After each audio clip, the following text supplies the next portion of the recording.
पहला कुरिन्थिया 4 उसकी 19 आयत कहता, परंतु प्रभु ने चाहा तो मैं तुम्हारे पास शीघ्र ही आऊंगा, उन फूले हुओं की बातों को नहीं परंतु उनकी सामर्थ्य को जान लूंगा, क्योंकि परमेश्वर का राज्य बातों में नहीं परंतु सामर्थ्य में है। सुनो, कुरिन्थिया चर्च, जिस चर्च को पौलुस ने यह मैसेज लिखा था, वो चर्च बहुत घमंडी थी, क्योंकि उस चर्च को बाइबल का बहुत ज्ञान था। मैं दूसरे ज्ञान की बात नहीं कर रहा हूं, मैं सांसारिक इंटेलेक्चुअल, मैं एकेडमिक ज्ञान की बात नहीं कर रहा हूं, मैं आत्मिक ज्ञान की, मैं बाइबल के ज्ञान की बात कर रहा हूं। पौलुस फिर भी उनसे नाराज था, क्योंकि वचन कहता है कि वो अपने ज्ञान की बातों के कारण इतने घमंडी थे कि हमें बाइबल की नॉलेज है, लेकिन पौलुस ने कहा परमेश्वर का राज्य बातों में नहीं परंतु सामर्थ्य में है। उसने कहा कि अगर तुम चाहते हो कि परमेश्वर का राज्य तुम्हारे जीवन में प्रकट रूप में आए, तो बातों में उलझना मत, पर अपने आप को सामर्थ्य में क्या करना, तुम बढ़ाना। तुम्हें पता है जीसस क्राइस्ट हील करते हैं, तुम्हें पता है जीसस क्राइस्ट सुरक्षा देते हैं, तुम्हें पता है प्रभु यीशु मसीह छुटकारा देते हैं, पर एक समय आता है जब आप बीमार होते हैं और आपने आपका पढ़ा हुआ वचन और आपका सुना हुआ वचन अब आपके काम में नहीं आ रहा है, क्योंकि एक पॉइंट था जो आप मिस कर गए। वो पॉइंट ये था कि आप सामर्थ्य में नहीं बढ़े, और शैतान का राज्य सिर्फ सामर्थ्य ही नाश कर सकती है और कुछ नहीं नाश नहीं। शैतान आपसे ज्यादा बाइबल जानता है। उसको यीशु मसीह को भरमाने के समय पता था कहां लिखा है बाइबल में, तेरे पिता के वचन में लिखा है तेरे दूत तुझे संभाल लेंगे। आज कलीसिया जिस चीज में कम है वो है परमेश्वर की सामर्थ, क्योंकि वो आती है अलगताई से जो मुश्किल है, वो आती है पवित्रताई से जो ज्ञानी लोगों के लिए बड़ी मुश्किल है करना, वो आता है अपने आप को अलग रखना, लालच से, पैसों से, वो बहुत मुश्किल है आज के जमाने में रखना। उसने कहा परमेश्वर का राज्य कहां है? सामर्थ्य में। जब आप सामर्थ्य रीति से प्रचार करेंगे, छुड़ाएंगे लोगों को, तो परमेश्वर का राज्य लिखा तुम्हारे बीच में होगा। अपने घरों में जाओ, घुटने लगाओ और खुदा से सामर्थ्य को मांगो कि प्रभु तेरा राज्य कहां है? सामर्थ्य में है। मुझे बाइबल का ज्ञान है, मैं कई बार आपको सिर्फ बाइबल की गहरी बातें बताता हूं, सिर्फ प्रचार करता हूं 2-2 घंटे, हीलिंग के लिए प्रेयर भी नहीं करता हूं उस दिन। लेकिन फिर भी उसने कहा अच्छी बात है आप वचन का ज्ञान लो, लेकिन एक बात समझ लो, परमेश्वर का राज्य बातों में नहीं, कहां है? सामर्थ्य में है उसका राज्य। कुरिन्थिया कलीसिया बहुत फूली हुई थी। कहता अब मैं जब तुम में आऊंगा तो उन फूले हुओं की बातों को नहीं परंतु उनकी सामर्थ्य से जान लूंगा कि ये रियल क्रिश्चियन है या सिर्फ बातें ही करते हैं वचन की और ज्ञान की। क्या ये बातें ही करते हैं या ये सामर्थ्य भी हैं? क्या ये दुष्ट आत्माओं को निकाल सकते हैं? क्या ये बीमारों को चंगा कर सकते हैं? क्योंकि लोग बोलते हैं कि सब लोग बीमारों को चंगा करने के लिए नहीं बुलाए गए। हां, ये सच है, लेकिन हर व्यक्ति सुपरनैचुरल अनॉइंटिंग में चलने के लिए बुलाया गया है, ये सच है। अगर वो हीलिंग नहीं करेगा, वो भविष्यवाणी के वरदान में होगा। बाइबल कहती है 7 व्यक्ति जिनको खाना बनाने के लिए चुना गया था, वो भी लंगड़ों को चलाते थे, वो भी हीलिंग्स, डिलीवरेंसेस करते थे। तो पौलुस ने कह दिया डायरेक्ट, कहता परमेश्वर का राज्य बातों में है ही नहीं, पर कहता सामर्थ्य में है, पावर में है, जो घुटने टेकने पर ही मिलती है, जो अलगताई करने पे ही मिलती है, जो इसी शर्त पे मिलती है कि आप अपने हैबिचुअल सिंस को, जिन पाप में आप बार बार गिरते हैं, जो आपकी कमजोरी है, जब तक आप उस पे कब्जा नहीं कर लेते हैं और अपने आप को अलग नहीं कर देते हैं, तब तक परमेश्वर आपको सामर्थ पाने के योग्य नहीं गिनता है। चाहे आप टाइदर हैं, आप प्रेयरफुल हैं, आप फास्टिंग करते हैं, जब तक आप जीते नहीं हैं अपने ऊपर, तब तक आप सामर्थ पाने के काबिल नहीं हैं।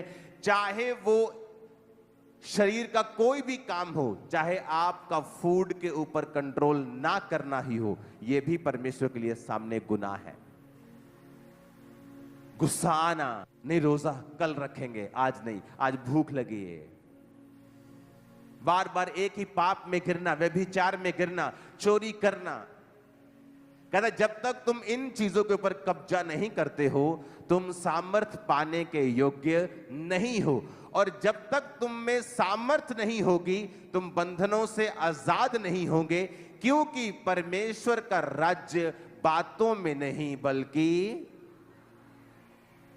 The kingdom of God is not in word but in power. परमेश्वर का राज्य बातों में नहीं है। आप बातें करते रहेंगे, लोग जैसे आएंगे वैसे ही वापिस चले जाएंगे। उनके ऊपर आपके बोले गए शब्दों का कोई फायदा नहीं है, जब तक उन शब्दों के साथ परमेश्वर की आत्मा की सामर्थ्य नहीं है। पास्टर्स, बिलीवर्स, वचन कहता है कि परमेश्वर का राज्य सामर्थ्य में है। क्या आप सामर्थ्य के खोजी हैं? अनॉइंटिंग के खोजी हैं?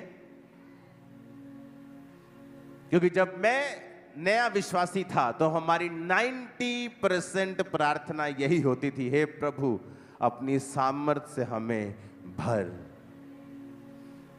क्योंकि जब पावर आपकी लाइफ में आती है, डुनामिस, अद्भुत काम करने की शक्ति, सुपरनैचुरल काम करने की शक्ति जो मेडिकल साइंस नहीं कर सकती, जब वो पावर आपकी लाइफ में आती है, फिर आप देखते जो मेडिकली इनक्योरेबल था, जो चीजें पॉसिबल नहीं हो रही थी, वो चर्च में आके टेस्टिमनी दे रहे हैं कि अब डॉक्टर ने भी आस छोड़ दी थी कि इम्पॉसिबल है। वो तो यकीन नहीं कर रहा था कि ये कैसे हो सकता है, ये टेस्ट कैसे तुम्हारा ठीक आ सकता है। मिरेकल्स आज भी होते हैं। और जीसस ने कहा जब तुम सुसमाचार देने के लिए जाओ तो उनके लंगड़ों को क्या करो? चंगा करो, उनके अंधों को आंखें दो। उसने कभी नहीं कहा सिर्फ बातें करके आओ, उसने कहा जाओ, मैं तुम्हें सांपों और बिच्छुओं को रौंदने का अधिकार देता हूं, मैं तुम्हें सामर्थ देता हूं, दुष्ट आत्मा को निकालने की शक्ति देता हूं, और मैं तुम्हें बीमारों को चंगा करने की शक्ति देता हूं। और उन्हें पावर दी, सामर्थ दी, क्योंकि बिना सामर्थ के कोई गॉस्पेल नहीं है। हालेलुया।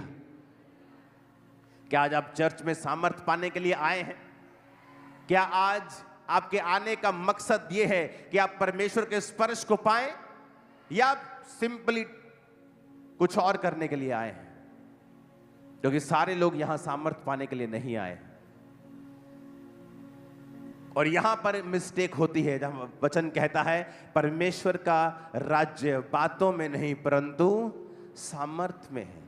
सोच लो ये लाइन, समझ लो ये लाइन, अंदर बसा लो ये लाइन कि परमेश्वर का राज्य जहां बातें होंगी वहां है ही नहीं। वचन की 10,000 बातें होंगी, लेकिन जब कुछ करने का समय होगा, लोगों को डिलीवर करने का समय होगा, तब मीटिंग आमीन हो जाएगी। तो क्या इसकी साइंस बनती है? मेरे को बताओ जरा, क्या लॉजिक बनता है इसका कि दुनिया भर का इंग्रेडिएंट बना के आटा गूंद लिया और जब फुलके बनाने की बारी आई तो चले गए? तो क्या लॉजिक है उसका कि 10,000 बातें की लेकिन सामर्थ्य के साथ लोगों को डिलीवर नहीं किया? तो क्या लॉजिक है उसका? अगर आप वचन के सिखाने वाले हैं तो याद रखें उसका सामर्थ्य कहां है, उसका राज्य कहां है? सामर्थ्य। आमीन। इसलिए उसने कहा जाओ और लोगों को चंगा करो। मेरे विश्वास करने वालों में कुछ निशान होंगे, वो दुष्ट आत्मा को निकालेंगे, सांपों को पकड़ लेंगे। बीमारों पर हाथ रखेंगे वो चंगे हो जाएंगे। ये मेरे विश्वास करने वालों के अंदर निशानियां होंगी, जीसस ने कहा खुद।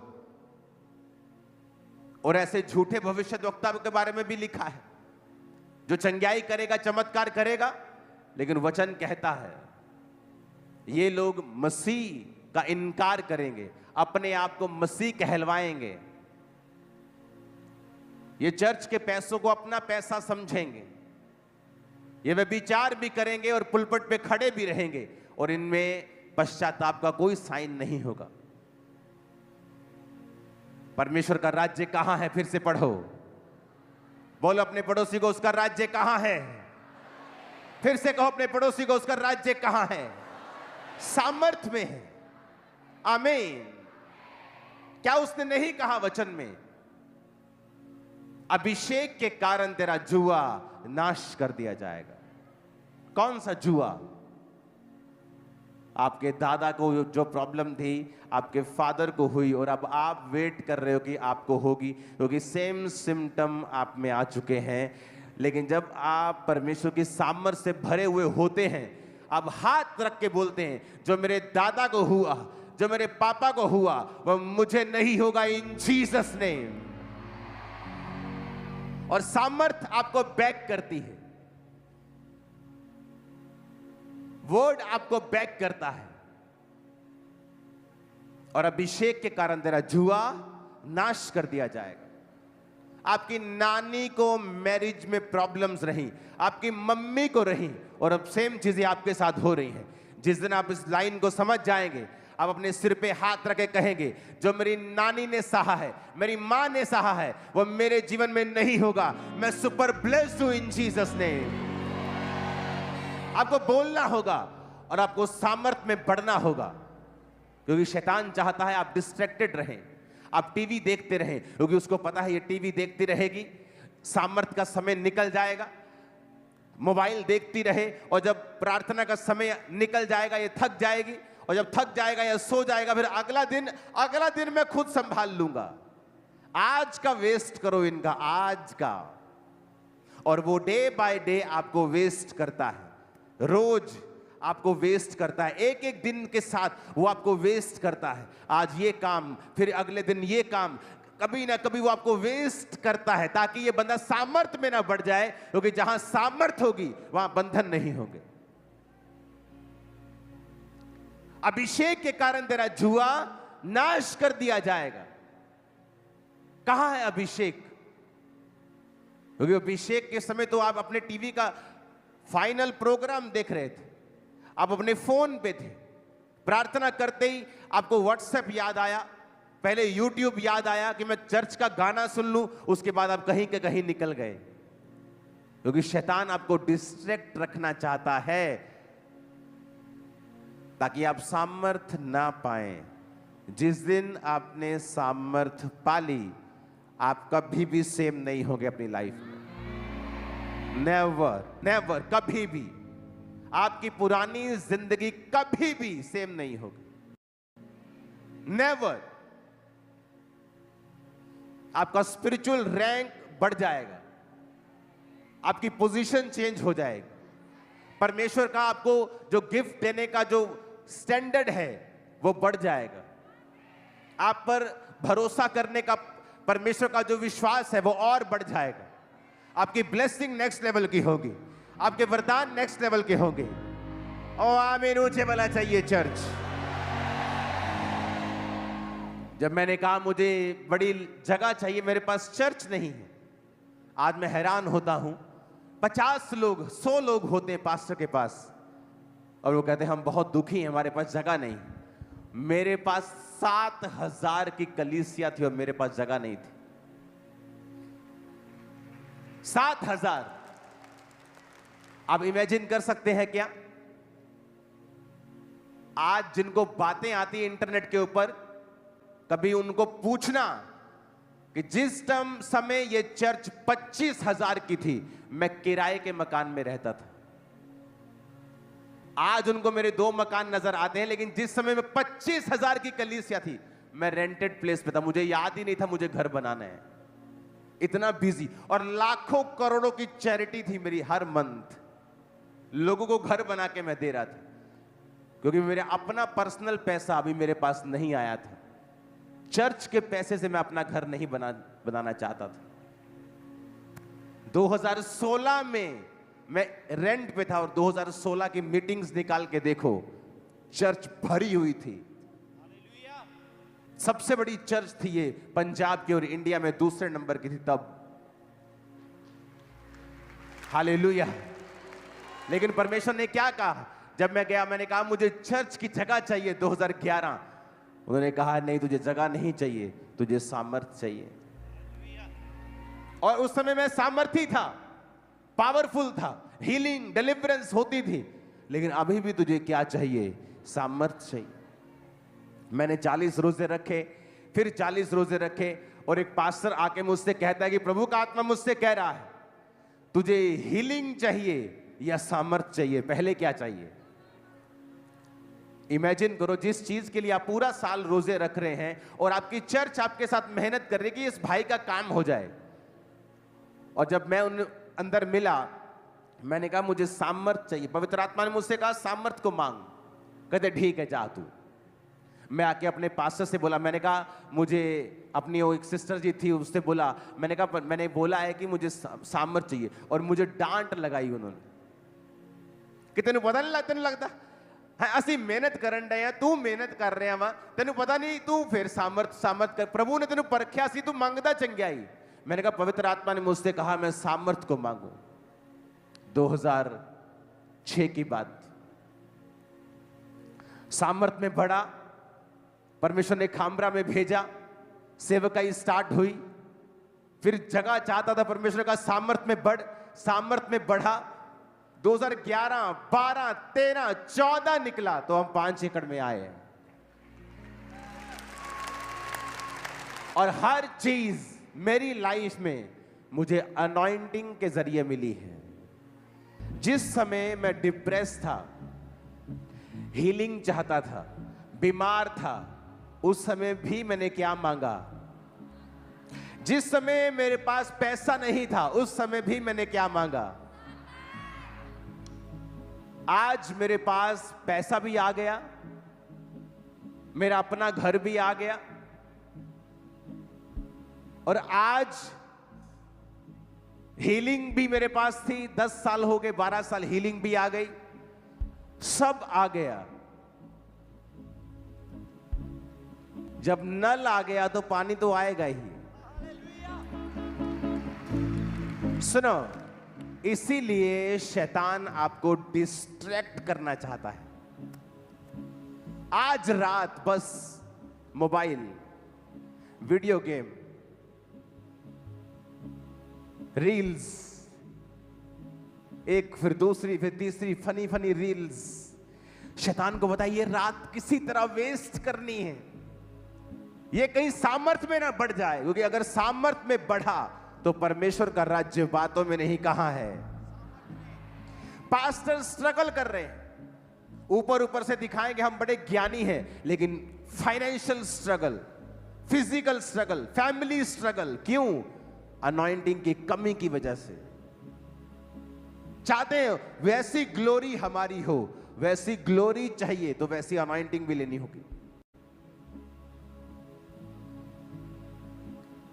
आओ हमारे साथ बैठो। क्या करेंगे उधर? हम सब पास्टर लोग बैठ के मीटिंग करेंगे, और जब मीटिंग में गया तो क्या कर रहे हैं? लड़ाइयां कर रहे हैं। ए तेरी भेड़ मेरे पास आ गई, ए मेरी भेड़ तेरे पास चली गई। मैंने कहा ये क्या हो रहा है?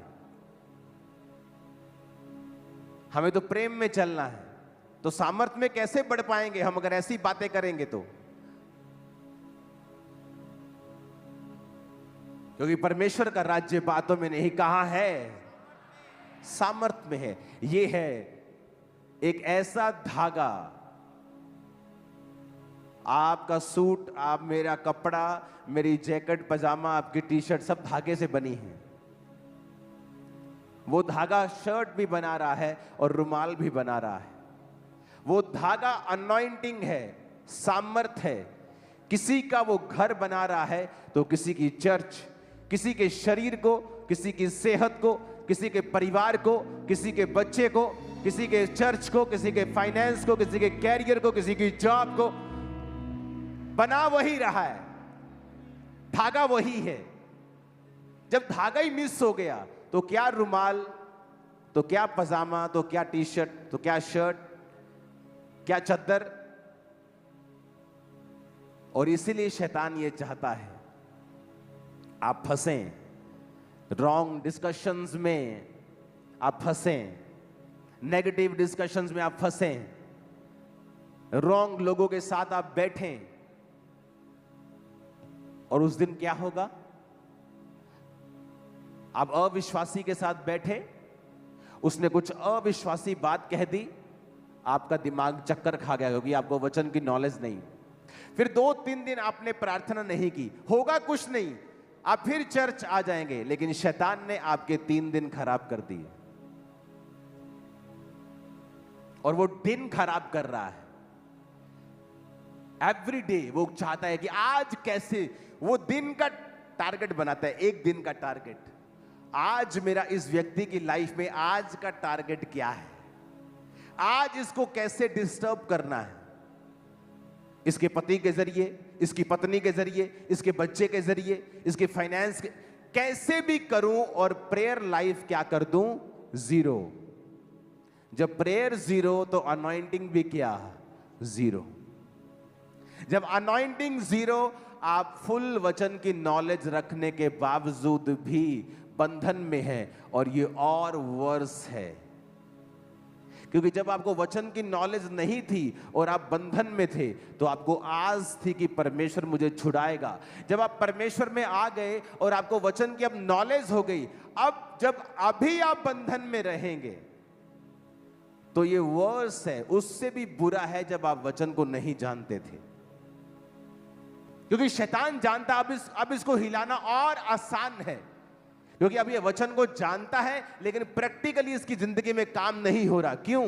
क्योंकि ये आदमी अपने आप को अलग नहीं कर रहा है प्रार्थना में, अलगताई में, पवित्रताई में। कितने हम में से विश्वासी होंगे जो रोज रात को घुटने टेक कर हाथों को उठा के खुदा से कहते हैं, खुदा मुझे तेरी सामर्थ चाहिए,